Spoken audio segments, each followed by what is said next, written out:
अस्सलाम वालेकुम। हाल ही में अपने सेंट्रल गवर्नमेंट ने एक बहुत ही अच्छा ऐसा नेशनल एजुकेशन पॉलिसी को पेश किया है। अब ये नेशनल एजुकेशन पॉलिसी जो है, ऐसा कहा जाता है 35 साल के बाद पहली बार हो रही है। अब ऐसा नहीं है कि 35 साल से अब तक पॉलिसीज़ कुछ बदली नहीं है। कई जगहों पे पॉलिसीज़ अलग अलग आती भी गई है, बदलती गई है। बच्चों के ताल्लुक़ से कई चीज़ें बदली गई है। इसके अंदर 2009 के अंदर आरटीई को दाखिल किया गया।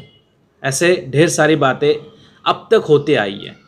लेकिन इस बार जो नेशनल एजुकेशन पॉलिसी हमारे सेंट्रल गवर्नमेंट से जो आई है, उसके तहत कुछ बातें अच्छी है और कुछ बातें एज स्टेटस को है, जैसी थी वैसी ही है, उसके ऊपर कोई ध्यान नहीं दिया गया।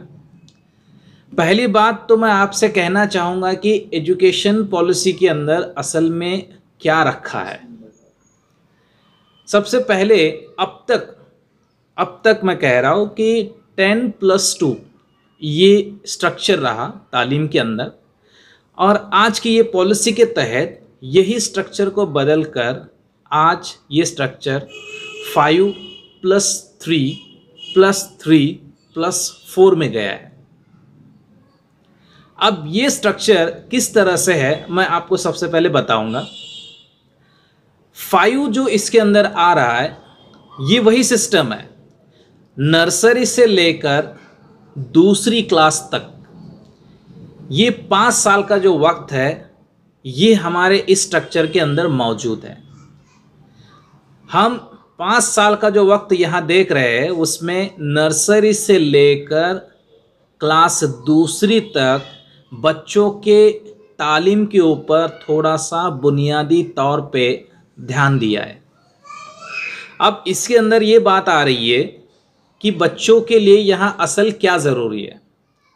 यहाँ बच्चों के लिए सबसे पहली बात रखिए कि हम तालीम के अंदर उनके खेलकूद, उनकी अलग अलग एक्टिविटीज़ के ज़रिए से बच्चों को पढ़ाएंगे। और अगर आज वही मामला देख रहे तो बच्चों को तालीम दी जा रही है खेलकूद और ये एक्टिविटीज़ के ज़रिए से ही दी जा रही है। गवर्नमेंट ने भले ही यहाँ 5 साल का जो वक्त मुकर्रर किया हुआ है, इसमें अब तक 5 साल चलता आ रहा था। नर्सरी से बच्चे पढ़ रहे थे, बस यहाँ ये एडिशन कर दिया था। पहले 3 साल जो प्री सेक्शन के थे, अब उनको कनेक्शन में ले आए पहली और दूसरी। ये सिर्फ यहाँ एडिशन हो चुका है। अब हमें यहाँ ये देखना है कि ये पॉलिसी जो 5 साल की है, जहाँ गवर्नमेंट चाहती है कि हम कहीं ना कहीं बच्चों के पढ़ाई लिखाई का बोझ जो है वो कम करे और इन बच्चों को खेलकूद और कुछ अलग अलग एक्टिविटीज़ के ज़रिए से पढ़ाए। लेकिन जब हम ये मामलात को लेते हैं और स्कूल्स की तरफ देखते हैं, तो काफ़ी जगहों पे ये हालात है कि आज जूनियर केजी का बच्चा हो या सीनियर केजी का बच्चा हो, उसके पास आप सिर्फ बैग खोल के देखिए, आपको 5 से 6 किताबें ऐसे दिखाई देगी कि आप जो 10वीं में बच्चे हैं, उनको भी वो इंग्लिश उतनी खास पढ़ते आएगी नहीं, वो उन बच्चों को किताबें उनकी है। तो कुछ खास बदलाव यहाँ पर मुझे नहीं लगता कि अब हो रहा है, क्योंकि हमने सिर्फ कागज़ के ऊपर लिखकर हमारे गवर्नमेंट ने तो हम तक पहुंचाया है, लेकिन ये स्कूल्स किस तरह से उसको देखती है और किस तरह से अमल में लाती है, ये सबसे बड़ा और अहम मुद्दा रहेगा। अब यहाँ जब हम लोग ये पहला जो नर्सरी से लेकर दूसरी तक का जो 5 साल का वक्त है, उसे गवर्नमेंट ने नाम दिया है फाउंडेशनल कोर्स का है। ये फाउंडेशनल स्टेज होगी जहां बच्चों का फाउंडेशन को सेट किया जाएगा। मैं इसी फाउंडेशन के साथ थोड़ा सा एक कंपैरिजन करना चाहूँगा। जब मैं थोड़ा सा इंटरनेट पे जापान का कुछ हिस्सा देख रहा था कि वहाँ की तालीम का क्या मामला है, कैसा माहौल है, तो उस वक्त मुझको वो देखने में आया कि इस फाउंडेशन के अंदर, जापान के अंदर कोई हाल किताब को टच नहीं किया जाता है। वहाँ असल में जो अखलाक वाली तालीम होती है वो वहाँ पे ध्यान दिया जाता है, अखलाक वाली तालीम पे ही पूरा ज़्यादा ज़ोर दिया जाता है। लेकिन यहाँ मैं देख रहा हूँ तो इसमें अखलाक पे ज़्यादा जोर दिया जाए ऐसा कुछ नहीं, क्योंकि यहाँ कहा है कि खेलकूद एक्टिविटीज़ के साथ पढ़ाना है, मतलब कहीं ना कहीं किताबों का साथ इसमें रहेगा। अब यहाँ हम चेक करेंगे कि क्या हम उस जापान की जो तालीम है उसके साथ हमारा बराबरी से मुकाबला कर पाएंगे या नहीं कर पाएंगे। ये गवर्नमेंट ने इस नेशनल एजुकेशन पॉलिसी के अंदर ये बात रखी हुई है। अब मैं दूसरी बात, जब दूसरी स्टेज जो है हमारे इस नेशनल एजुकेशन पॉलिसी में जो रखी गई है वो है 3rd से लेकर 5वीं तक, 3rd to 4th, मतलब 3 इयर्स का जो टाइमिंग है उसमें तीसरी, चौथी और 5वीं का ये वक्त दिया गया है। अब ये तीसरी, चौथी, 5वीं में जो है इसे कहा है इंट्रोडक्टरी, या आप इसे बेसिक भी कह सकते हैं, या आप इसे प्रिपरेटरी भी कह सकते हैं, या आमतौर पे हम कहेंगे कि बुनियाद, ये भी कहा जाएगा। मतलब अभी तक के हम पहली से लेकर चौथी तक प्राइमरी कहते रहे। प्राइमरी का मतलब भी इंट्रोडक्टरी है, प्राइमरी का मतलब बेसिक भी है। अब वही प्राइमरी में सिर्फ एक क्लास यहाँ बढ़ा के 5वीं कर दिया है। असल में जब प्राइमरी लेके जाते हैं तो वो 7वीं तक जाती है, जब आप प्राइमरी को ध्यान से देखेंगे तो गवर्नमेंट ने यहाँ इसको सिर्फ नाम दिया है कि ये स्टेज जो होगी वो प्रिपरेटरी होगी, या ये प्राइमरी होगी, या ये बेसिक होगी, या ये इंट्रोडक्शन होगा। अब इसमें किया क्या जाएगा, किन बातों को इंट्रोड्यूस किया जाएगा? इसमें मैथ्स को इंट्रोड्यूस किया जाएगा, उसके बाद साइंस को इंट्रोड्यूस किया जाएगा, उसके बाद सोशल साइंस को भी इंट्रोड्यूस किया जाएगा, इसके बाद इसमें आर्ट्स है या कोई एक लैंग्वेज को भी इंट्रोड्यूस किया ही जाएगा। लैंग्वेज को इंट्रोड्यूस करना कंपल्सन होगा ही। तो ये कुछ बातें यहाँ इंट्रोडक्शन में दी गई है कि यहाँ गवर्नमेंट कहती है कि हम यहाँ इस स्टेज पर बच्चों को इन सब्जेक्ट्स को रूबरू कराएंगे। अब इसमें एक बात गवर्नमेंट की अच्छी लगी कि यहाँ पर किसी भी तरह की सख्ती जो है वो लैंग्वेज को लेकर नहीं रहेगी। आमतौर पे हम नर्सरी से लेकर 5वीं हो या कोई भी क्लास हो तो एक देख रहे कि तोता बनाया गया है बच्चों को, मतलब रटाने की बात जो हो रही है सिर्फ रटना चल रहा है। अब तक के हम देखते आ रहे हैं कि छोटी क्लास से लेकर या कई साल पहले भी जैक एंड जिल ही पढ़ाई जाती थी, पोएम नज़म, वो आज भी पढ़ाई जाती है। कुछ साल पहले जॉनी जॉनी वाली वही आज भी पढ़ाई जा रही है। तो इसमें कोई ऐसी मतलब बदलाव वाली बात नहीं है। बच्चों को सिर्फ एक पपेट बना के रख दिया है, जो हम बोलेंगे वो वही सुनाएगा या वही बोलेगा। तो ये चीज़ जो है वो गवर्नमेंट ने ये सोच के रखा है कि बच्चों के ऊपर लैंग्वेज की सख्ती ना हो, बच्चे जो है वो खुल के ऐसे सामने आ जाए, अपने ख़यालात को जाहिर करे जो उनको लगता है। क्योंकि कभी कभी लैंग्वेज हमारी मदर टंग इंग्लिश नहीं है, हमारी मदर टंग अलग अलग है। जैसे कई मराठी मदर टंग होती है, हिंदी है, कई उर्दू है, कई मलयालम है, कई गुजराती, ये मदर टंग है। तो बच्चों को ये मैनेज करना भारी पड़ जाता है। तो यहाँ पर लैंग्वेज को कोई मैटर नहीं किया है, जो आप जिस ज़ुबान को जानते हो उसी में बच्चों को पढ़ना है, लिखना है। पाबंदी इंग्लिश की इसके ऊपर नहीं रहेगी। ये बात गवर्नमेंट की जो है वो काफ़ी अच्छी है और इसका हम सबको वेलकम भी करना है।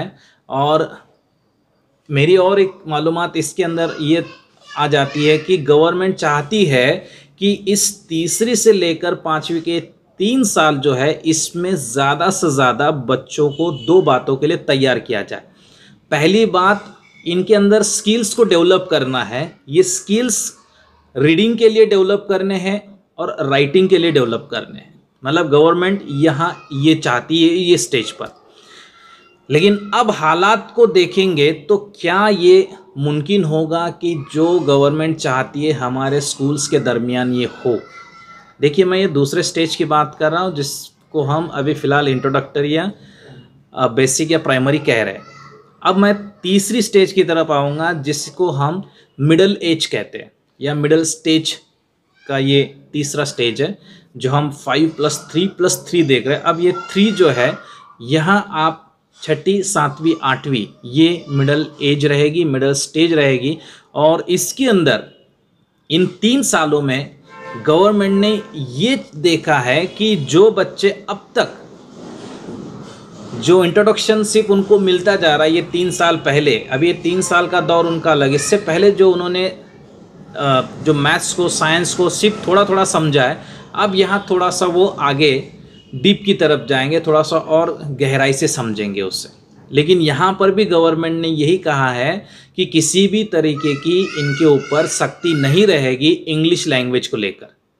वो उर्दू में, मतलब जैसे जो उनकी मदर टंग रहेगी उसी में वो लोग पढ़ेंगे, इसमें कोई भी सख्ती, किसी भी तरह की पाबंदी कोई स्कूल उनके ऊपर नहीं करेगी। ये इस मामलात को बताती है। अब तक देखिए ये इंग्लिश का जो मामला है, या काफ़ी स्कूल्स अपने आप को इंग्लिश में ढालने की कोशिश करती है। जैसे शुरू में जब सेमी शुरू हुई, तो सेमी जब शुरुआत में आई तो वो पहली, दूसरी, तीसरी की तरफ थी ही नहीं, वो 8वीं से शुरू हुई थी। 8th, 9th, 10th के लिए वो सेमी शुरू कर दी गई थी। लेकिन अब हम देख रहे हैं कि सेमी की क्लास हम पहली से ही देख रहे हैं। अब इस लैंग्वेज में, मतलब सेमी का मतलब ही होता है आधी इंग्लिश, आप जो पढ़ रहे हो उसमें आधी इंग्लिश आपकी है। तो उस आधी इंग्लिश में आपके बच्चे जो है वो क्या समझ रहे हैं, क्योंकि जिनको लैंग्वेज का बैकग्राउंड पता ही नहीं है, इंग्लिश लैंग्वेज क्या है वो पता ही नहीं है, तो आप कैसे उसके ऊपर ज़्यादा जोर दे सकते हैं। तो गवर्नमेंट ने इस बात को खारिज किया है कि अब यहाँ से आगे किसी तरह के भी जो सब्जेक्ट्स खास तौर पे इंग्लिश में हो रहे हैं, जैसे मैथ्स या साइंस जो सेमी में खास तौर पे पढ़ते हैं, तो वो यहाँ पर अब नहीं होगा। उनकी तालीम अगर दी भी जा रही है तो उन लोगों ने इसे अपनी मदर टंग में ही पढ़ना है, क्योंकि गवर्नमेंट ये भी अब देख रही है कि इनके बाइलिंगुअल टेक्स्ट बुक्स लाए जाएंगे। बाइलिंगुअल का मतलब होता है कि 2 ज़ुबान, मतलब इंग्लिश है तो उसके साथ साथ जो मदर टंग रहेगी वो भी किताबों में रहेगी।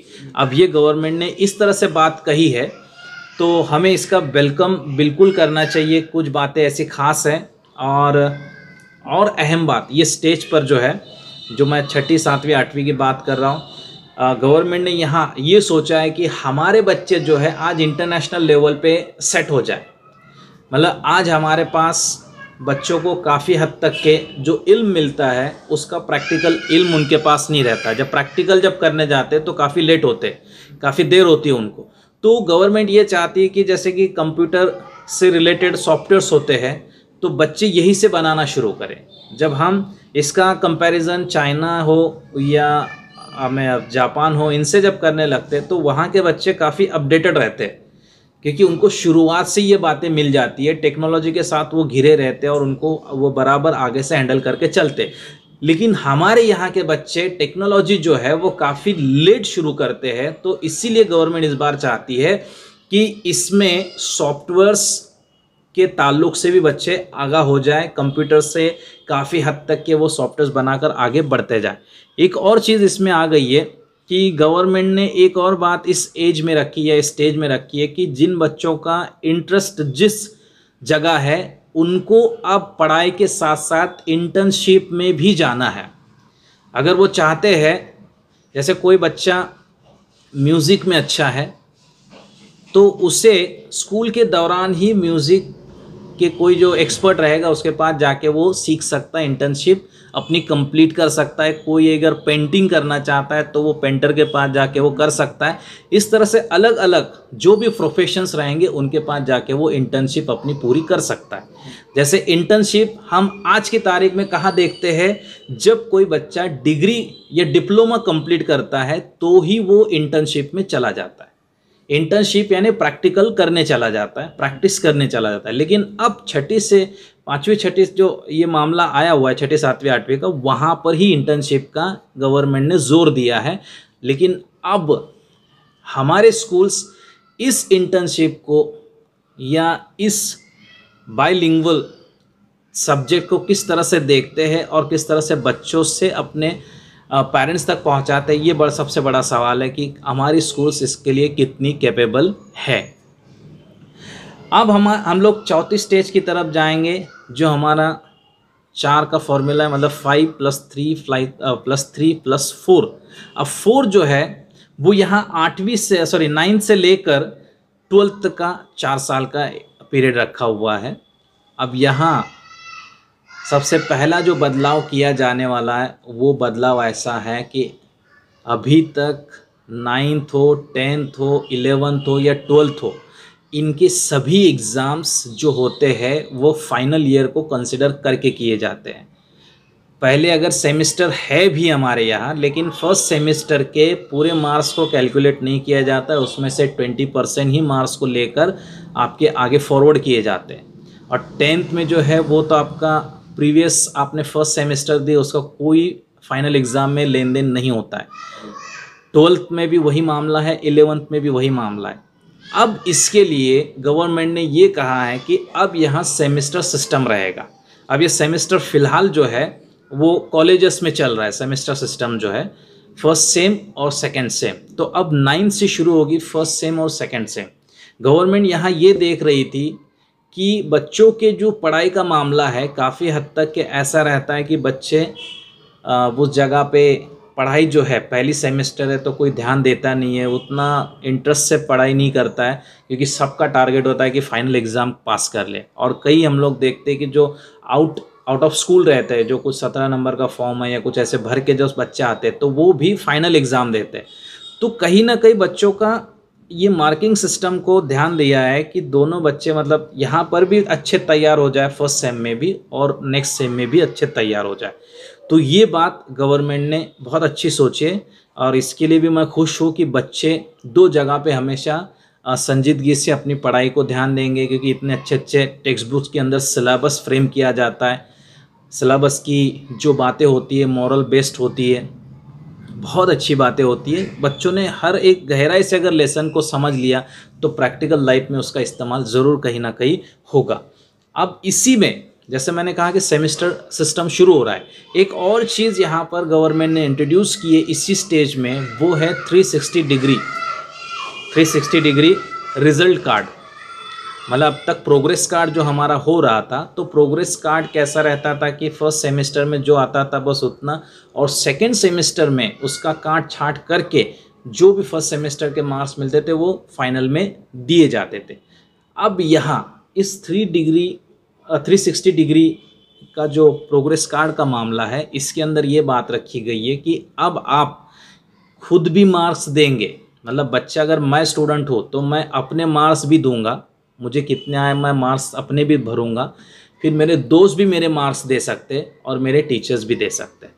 तो कुछ इस तरह से प्रोग्रेस कार्ड फ्रेम होने वाला है। तो अब वो गवर्नमेंट की कुछ भी गाइडलाइंस होगी तो वो शायद पहुंचा देगी हर स्कूल्स में।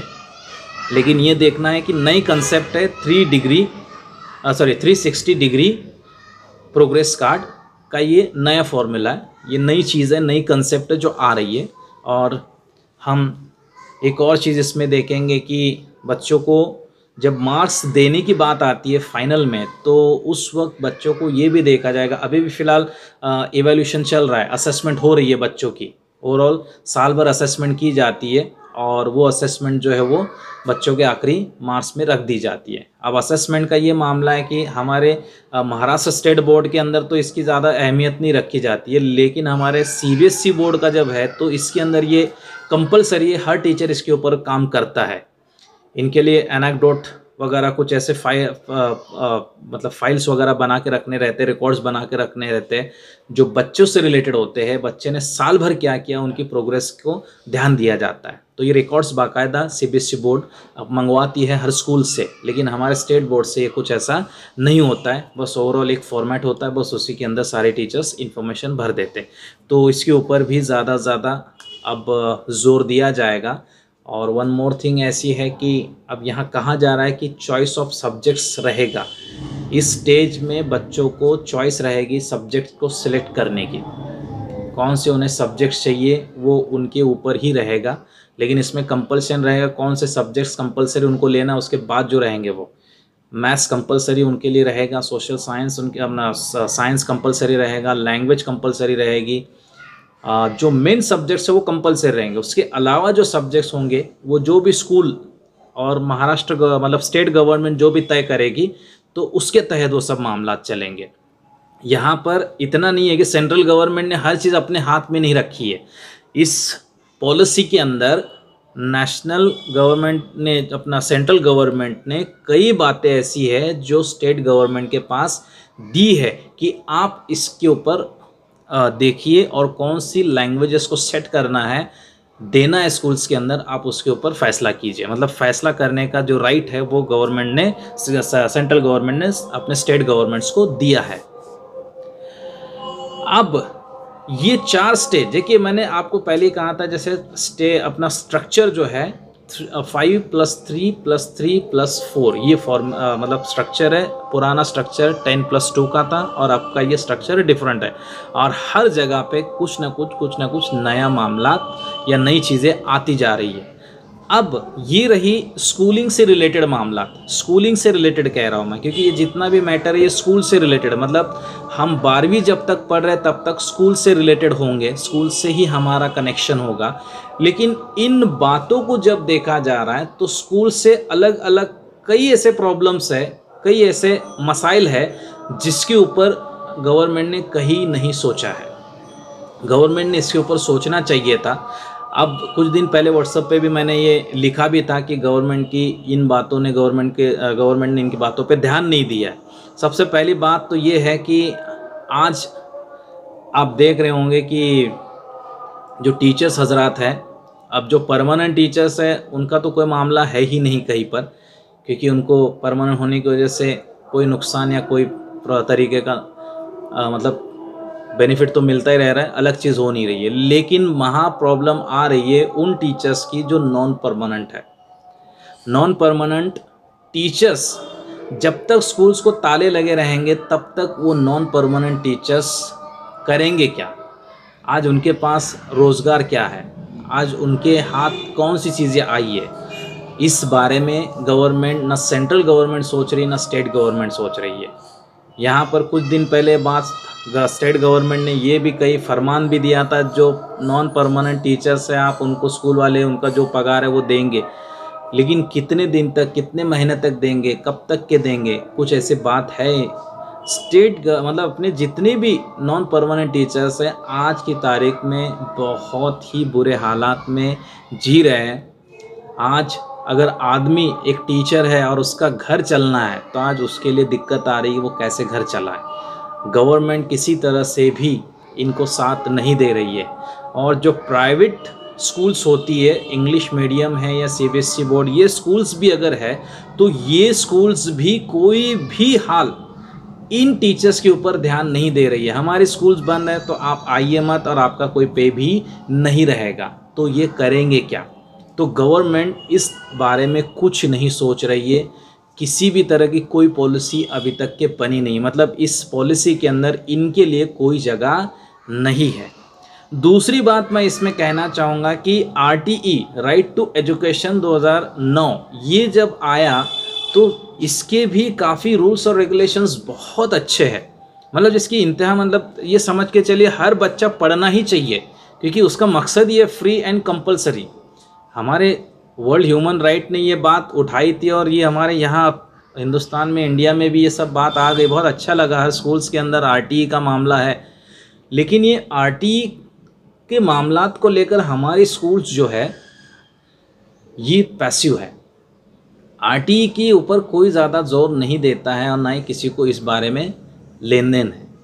अब आम तौर पे, मिसाल के तौर पे, अगर मैं किसी के, जैसे कि एक उस RTE में ये दिया गया है कि बच्चा जो है अगर तालीम हासिल करना चाहता है तो उस मतलब वो बच्चा अपने घर से 1 किलोमीटर दूरी पे जो स्कूल रहे उस स्कूल में दाखिला ले सकता है। उसके ऊपर कोई पाबंदी या उससे दाखिला नहीं मिलेगा, ऐसा हो ही नहीं सकता। 1 किलोमीटर के दायरे में जो स्कूल आती है उसमें उसका दाखिला होना चाहिए। ये RTE का पहला रूल कहता है, सबसे इम्पोर्टेंट रूल है।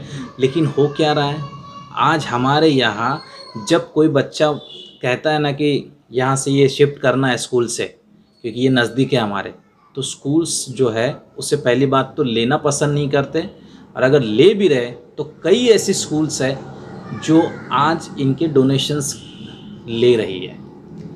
अब डोनेशन से इतना भी नहीं है कि 100-200 है, डोनेशन ऐसा है कि 8,000 10,000 तक के डोनेशन ले रही है। तो फिर ऐसे बच्चे जाएंगे कहाँ? मतलब जब आरटीई की टोटली धज्जियाँ उड़ चुकी है तो फिर आप समझे कि ये जितनी भी नई बातें आई है तो किस तरह से स्कूल मैनेज करेंगे।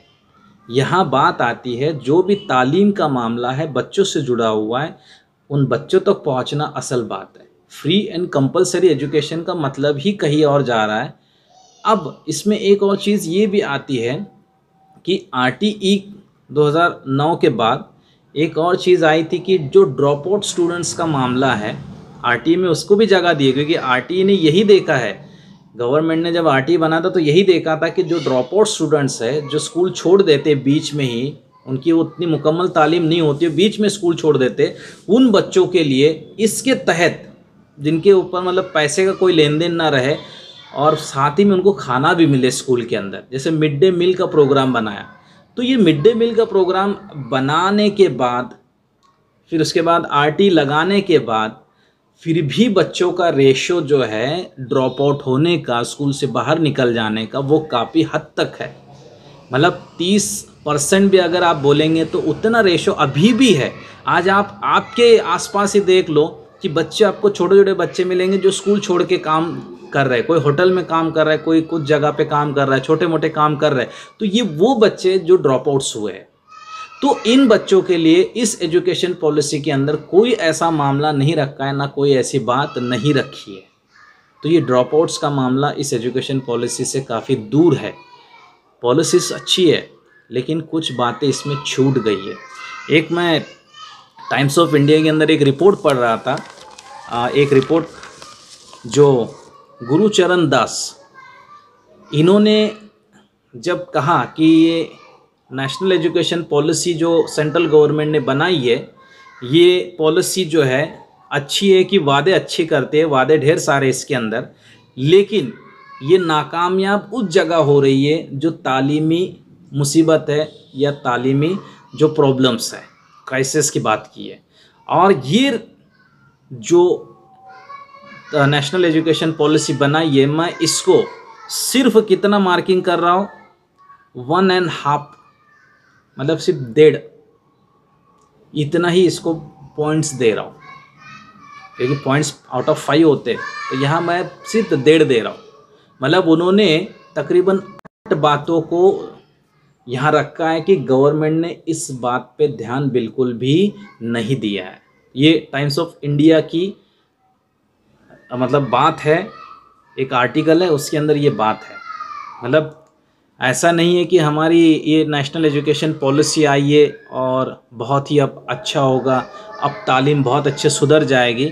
कागज़ी जो है हमारा आरटीई भी बहुत अच्छा है, लेकिन अमली तौर पे इस आरटीई की धज्जियाँ उड़ गई है। तो क्या इस नेशनल एजुकेशन पॉलिसी की धज्जियाँ उड़ेगी या नहीं उड़ेगी? जब तक गवर्नमेंट हर एक मामले को लेकर नहीं चलेगी, तब तक हम कोई हद उस तालीम के लिए तय कर ही नहीं पाएंगे। अगर हम चाहते हैं कि हमारा कंपटीशन दुनिया के अंदर रहे, दुनिया के साथ रहे, दुनिया के साथ रहने की बात कर रहा हूँ, यहाँ तक कि ऐसा भी रिपोर्ट के अंदर आया कि हमारे इंडिया के अंदर अब तक तालीम जो है हमारी, ये ऐसी तालीम है जहाँ पर करोड़ों बेरोज़गार और नाकारा पढ़े लिखे लोग हैं, ये रिपोर्ट कह रही है। मतलब कहीं ना कहीं तालीम को लेकर काफ़ी मुद्दे उठे रहते हैं।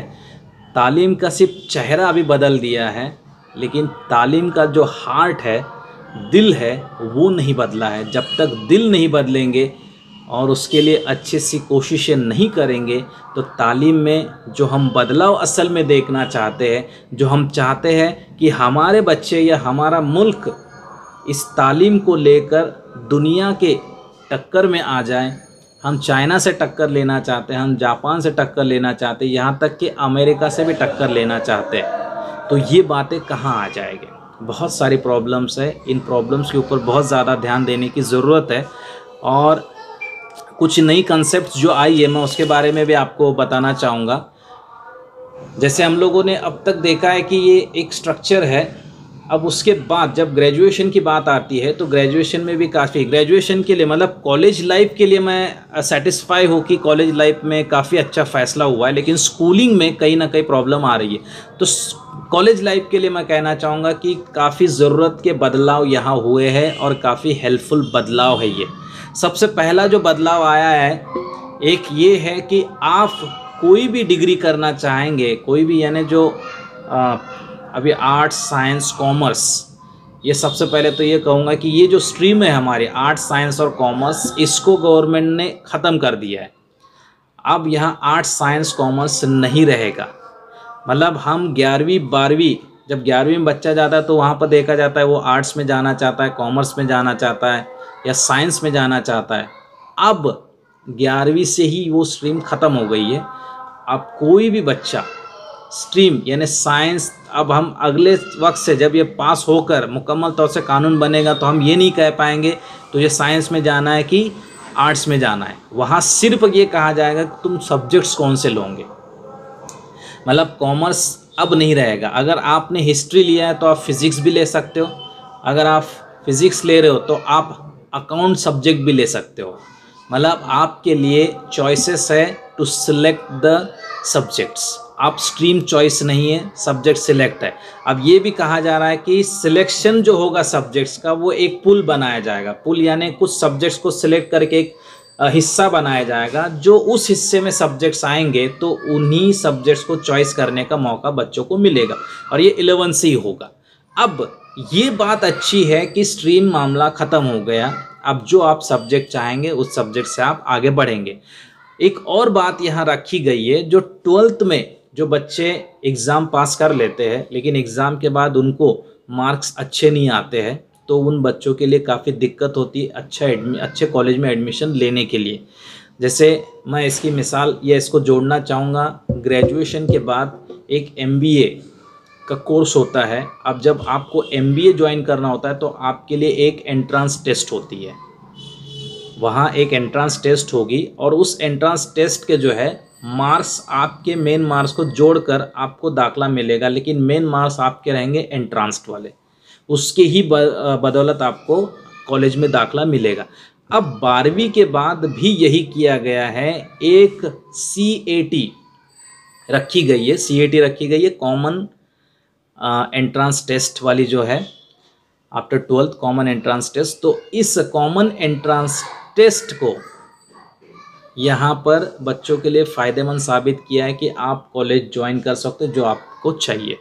मतलब ये एंट्रेंस के मार्क्स आपको आपके मेन मार्क्स से जोड़ के आपको कॉलेज में दाखला दे देंगे। ये बहुत अच्छी बात है, ये होना भी चाहिए था। और कॉलेज के बच्चों के लिए अब शुरू में ऐसा होता था कि जैसे मैंने 1 साल कॉलेज किया और कुछ मेरी मजबूरी रही, मुझको बीच में छोड़ना पड़ा, तो उसकी कोई डिग्री मुकम्मल हाथ में नहीं आती थी, तो वो पूरा फेल हो जाता। तो अब गवर्नमेंट ने इसके ऊपर ज़्यादा ध्यान दिया है। अगर पहला 1 ईयर अगर वो स्टूडेंट कंप्लीट कर लेता है तो उसको सर्टिफिकेट कोर्स, मतलब ये सर्टिफिकेट मिल जाएगा, सर्टिफिकेट कोर्स करके। अगर वो 2 साल कंप्लीट करता है तो 2 साल कंप्लीट करने के लिए कॉलेज से आपको डिप्लोमा ये मिल जाएगा, डिप्लोमा मिलेगा, डिग्री नहीं मिलेगी। और अगर आप 3 साल पूरा कर लेते हो तो आपको 3 साल के लिए ये बैचलर डिग्री मिल जाएगी। और कभी 4 साल भी होता है, कोई चाहता है कि मैं और भी पढ़ाई, मतलब जैसे 12th बाद थोड़ा सा गैप लेके या कुछ भी कैसे भी करके चलते बच्चे, तो उनके लिए 4 साल का अगर टाइम मुकम्मल होता है तो वहाँ डिग्री आपको मिल जाएगी, बैचलर ऑफ ग्रेजुएशन। प्लस उन बच्चों के लिए रिसर्च का मामला उस वक्त रहेगा, रिसर्च उनका काम आएगा उन लोगों को। और यहाँ पढ़ने में भी ये बात आई है कि MPhil जो है कॉलेज में जो होता है, वो MPhil को कहीं ना कहीं गवर्नमेंट ने अब ख़त्म करने की बात रखी है। PhD ही मेन रहेगी, MPhil को तोड़ा है।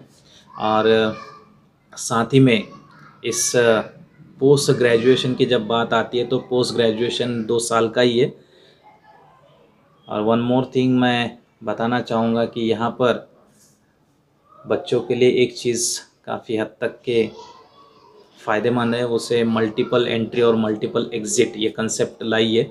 मल्टीपल एंट्री और मल्टीपल एग्ज़िट का मतलब है आप जिस जगह से क्लास ज्वाइन करेंगे उसी जगह से आप, जैसे मैं 1 साल पढ़ा और एग्ज़िट होना चाहता हूँ तो एग्ज़िट हो जाएंगे। लेकिन आप अगर चाहते हो कि फिर मैं एंट्री करूँ तो आप एंट्री भी कर सकते हैं। लेकिन इस वक्त आपका एक एकेडमिक जो है, एक जैसे बैंक से अकाउंट होता है हमारा सेविंग, वैसे आपका एकेडमिक एक रिपोर्ट बनेगा एकेडमिक लेवल पे। तो उसके अंदर आपको जो है क्रेडिट बैंक, वो क्रेडिट बैंक में आपका जो भी तालीम का मामला हुआ है उन 3 साल में 4 साल के दौरान, तो वो सारा मामला वहाँ आपके क्रेडिट बैंक में जमा होगा। मतलब जमा यानी पैसे नहीं जमा होंगे, आपके मार्क्स वहाँ जमा होंगे, क्योंकि वो बच्चा जब आप पूरा फाइनल कंप्लीट करेगा तो वो मार्क्स उसको वहाँ मिल जाएंगे। मतलब ये कॉलेज लाइफ के लिए काफ़ी अच्छी बातें हैं, जहाँ बच्चों के ऊपर कोई फ्रस्ट्रेशन नहीं आएगा। कई जगहों पे हम लोग देखते हैं फैमिली बर्डन होता है, बच्चे बीच में तालीम छोड़ते हैं, फिर ज्वाइन होना चाहते हैं लेकिन वक्त निकल जाता है। But this time this can't be happen. I am really happy that such decisions are taken by the central government for the college students, but I am somewhat disappointed with the government that the government has taken some decisions regarding the schooling life. Government has to take some strict actions regarding implementing whatever ideas or whatever policies are put. जब तक कि policies को properly और अच्छे से नहीं put कर पाएंगे तब तक कि हमारे इंडिया का जो एजुकेशन सिस्टम है वो बदलता हुआ नज़र नहीं आएगा। आई होप कि मेरी ये कुछ बातें आपके समझ में आई होगी। अगर आप सेटिस्फाई हो तो बिल्कुल भी आप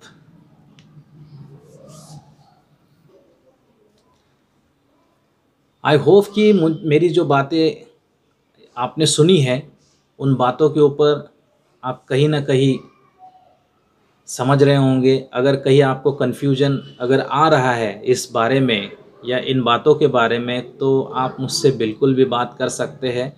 मेरा नंबर जो है 8888489668, तो आप मुझे इस नंबर पे कांटेक्ट करके आपकी अगर कोई प्रॉब्लम है या कोई ऐसा डाउट है तो आप बिल्कुल भी मेरे साथ शेयर कर सकते हैं। मैं कोशिश करूँगा कि I will just satisfy you with my answer.